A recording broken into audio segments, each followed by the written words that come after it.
À quand la fin du calvaire des populations de Bois-Grelais dans le sud-ouest de la Côte d'Ivoire? Leur village est coupé de tout en raison de l'effondrement d'un pont. Au sommaire également, la 4e édition du Forum de renforcement des capacités organisé par l'Institut des sciences et techniques de la communication. Enfin, l'Afrique du Sud commémore aujourd'hui le 5e anniversaire du massacre de Marikana. Plus de 30 mineurs ont été abattus par la police le 16 août 2012. Madame, Monsieur, bonsoir et bienvenue. Les camions désormais interdits de circuler au quartier Gbagba dans la commune de Bingéville. Décision prise par les habitants en raison des accidents et dégâts provoqués par ces gros véhicules. Les populations ont même érigé des barrages pour empêcher le passage de ces poids lourds. Les explications de Herman Niamien.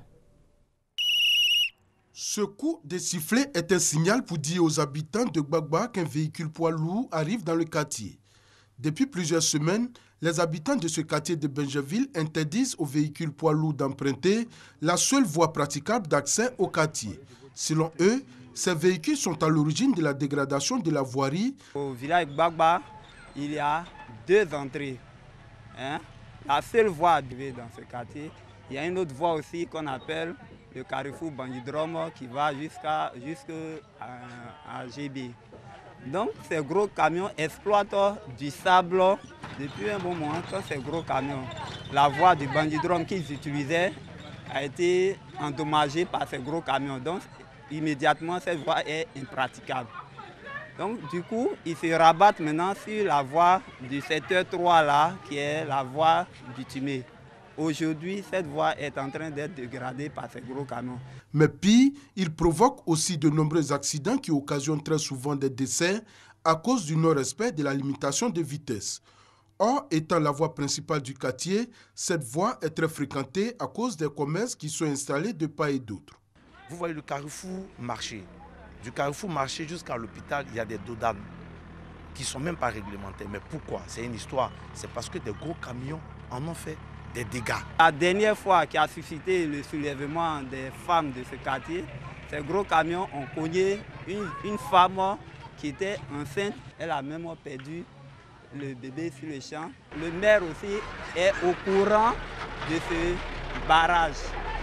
Donc ils ont interpellé le PDG de cette structure. Mais ce dernier, il a dit qu'ils allaient arranger la voie du carrefour Bandidrome.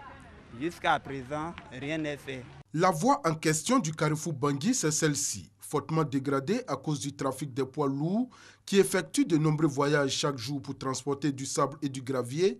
Elle a besoin d'un plan spécial de réhabilitation. À cela, il faut ajouter l'état des véhicules qui ne disposent pas pour la plupart de bons freins. Il faut donc des dispositions spéciales à ce fait du carrefour Bangui pour éviter les accidents. La municipalité est informée des difficultés des habitants du quartier Gbagba. Selon les autorités municipales, des dispositions sont en cours pour réhabiliter les voies principales de la commune. Pour toutes ces voies, un programme de traitement a été établi. Chaque année, compte tenu du fait que ce sont des voies en terre, quand on reprofile, après la saison des pluies, la voie se dégrade. Pour mener une action pérenne, c'est-à-dire dans le temps, à long terme, on a prévu à notre programme triennal le bitumage de ce axe-là. L'axe part du carrefour Bandidrome à Marchou. Mais parallèlement à ça, il y a d'autres axes en passant par, je pourrais dire, l'église presbytérienne qui est un peu un carrefour entre les deux zones. Et donc, il y a au moins 400 millions prévus pour l'année prochaine pour la première partie du bitumage. Les autorités municipales demandent donc un peu de patience aux populations. Mais en attendant qu'une solution pérenne ne soit trouvée, les populations n'en demandent pas. Et elles semblent avoir eu gain de cause, puisque depuis environ 2 semaines, aucun véhicule poids lourd ne s'aventure dans le quartier. Un terrible drame s'est déroulé dans le village de Bois-Grelé, à San Pedro, dans la région sud-ouest du pays. En effet, les agriculteurs n'arrivent plus à écouler leur production et stock, car le pont qui permet d'atteindre cette localité s'est effondré lors des récentes pluies. Les populations réclament donc de l'aide. Elles sont au micro de Sam Conan et Franck Quadio. Bois-Grelé. Les habitants de ce village de la sous-préfecture de Dogbo dans le département de San Pedro n'ont pas eu d'autre solution que de changer leurs habitudes de déplacement.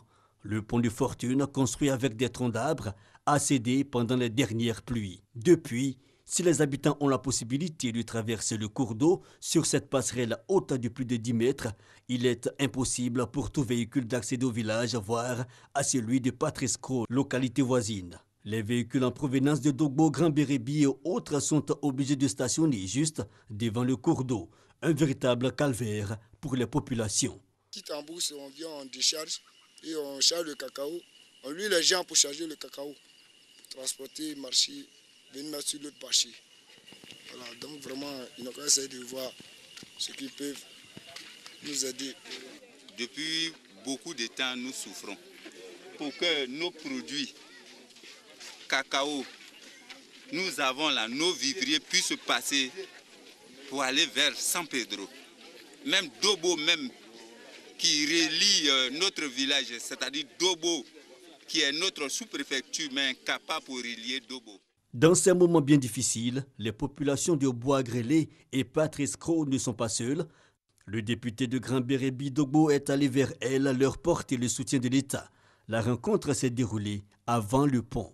L'État est au travail, il est conscient des difficultés que vivent nos parents, mais aujourd'hui aussi nous devons nous prendre en charge en attendant que l'État même vienne nous aider en construisant un pont définitif. En attendant l'action de l'État, les habitants du village de Bois-Grelé ont décidé de lever une cotisation pour une solution alternative. Nous avons décidé de cotiser en attendant que l'État vienne pour faire un petit pont local.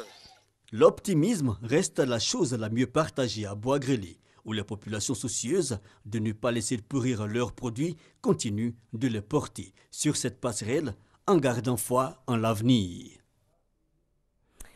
À noter également dans l'actualité nationale cette manifestation aujourd'hui dans la commune de Cocody des étudiants membres de la Fédération estudiantine et scolaire de Côte d'Ivoire. Ils réclament la réhabilitation et la réouverture des cités universitaires. Les étudiants en fin de cycle inscrits à l'Institut des sciences et techniques de la communication de Cocody ont présenté récemment leurs travaux. C'était lors de la 4e édition du Forum de renforcement des capacités de l'ISTC. Une journée scientifique à cette 4e édition du Forum de renforcement des capacités de l'ISTC, l'Institut des sciences et techniques de la communication polytechnique, pour permettre aux étudiants en cours du soir dans les différents domaines de la communication et de l'information de mettre en relief les acquis de l'année académique. On a travaillé sur un projet d'étude qui a mis en exergue comment comprendre le phénomène de l'insécurité en Côte d'Ivoire. Ensuite, on a fait des études de marché où on a dégagé des variables explicatives de comportement. On a fait ressortir des pourcentages clés et par la suite, on a proposé des stratégies marketing, des stratégies de communication pour réduire l'insécurité en Côte d'Ivoire. Dans notre présentation, il s'agissait d'un système d'alarme GSM. En fait, quand on fait un peu le constat de nos différentes sociétés, on remarque parfois qu'il y a des intrusions partout dans le bureau et on ne s'en rend pas compte. Alors c'est pour cela que nous avons mis ce système en place pour au moins éviter certains cas. À l'issue de la présentation des différents travaux des étudiants en licence et master, le directeur général de l'ISTC Polytechnique a salué leur contribution en ce qui concerne les questions d'intérêt public. Entre autres exemples, la faible mobilisation des citoyens face aux dons de sang, la Poste de Côte d'Ivoire face aux technologies de l'information et de la communication, l'usage du téléphone portable au volant. Au regard des résultats successifs des projets professionnels, nous travaillons à créer une entreprise école qui sera animée exclusivement par des diplômés de l'ISTC Polytechnique. Les représentants des ministres des Transports et de la Communication, de l'économie numérique et de la Poste se félicitent de la tenue de ce forum. C'est votre travail qui vous a permis d'arriver à l'ISTC. C'est votre travail qui vous a permis d'y rester et c'est votre travail qui vous a permis de sortir. Je dirais aussi que c'est ce travail qui a forgé en vous une discipline.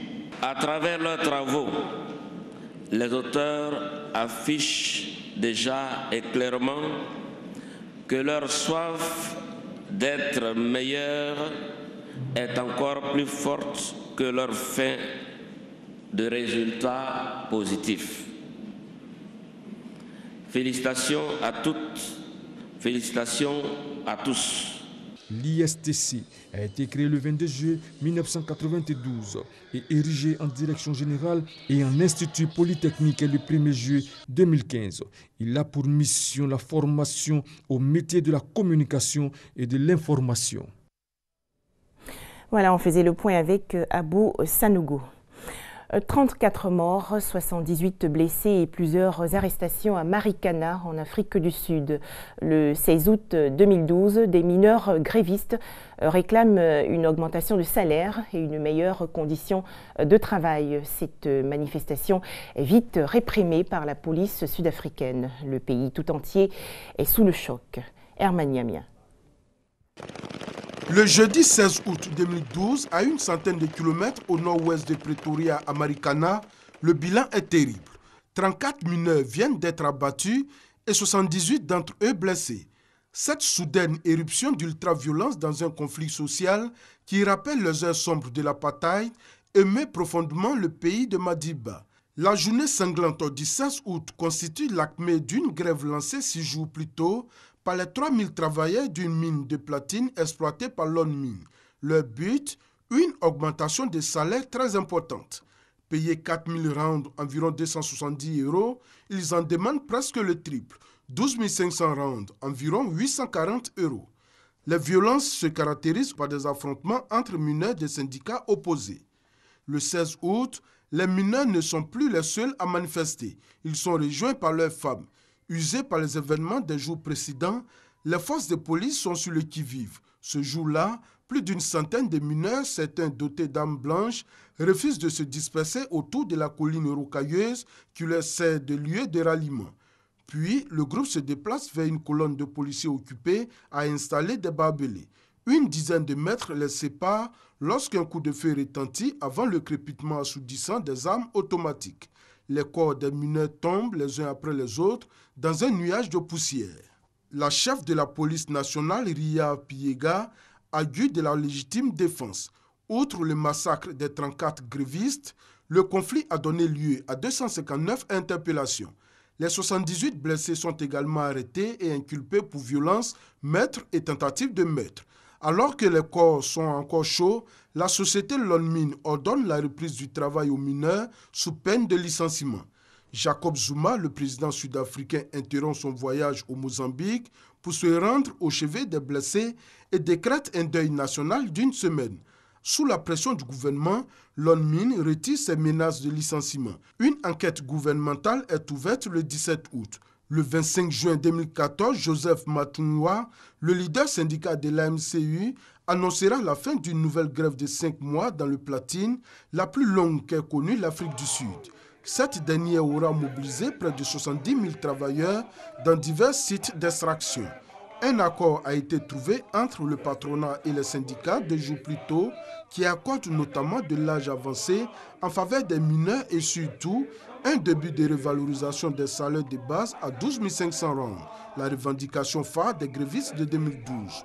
Le rapport de 600 pages est rendu public le 25 juin 2015. Ces résultats sont sans appel et accordent une très large part des responsabilités à la police sud-africaine et à la société LONMIN. Merci de nous avoir suivis. Je vous retrouve demain jeudi avec beaucoup de plaisir sur RTI2.